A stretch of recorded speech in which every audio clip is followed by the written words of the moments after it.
আল্লাহ রাব্বুল আলামিন হযরতে ইব্রাহিম আলাইহিস সালামকে নামাজের ব্যাপারে বলেন, রব্বি জাআলনি মুকিমাস সালাতি ওয়া মিন যুররিয়াতি রব্বানা ওয়া তাকাব্বাল দুআ।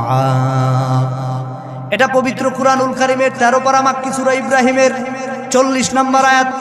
আল্লাহ রাব্বুল আলামিন বলেন, হে নবী ইব্রাহিম, ইব্রাহিম নবী আল্লাহর কাছে দোয়া করে বলেন, হে আল্লাহ, রব্বি জাআলনি মুকিমাস সালাহ, হে আমার রব,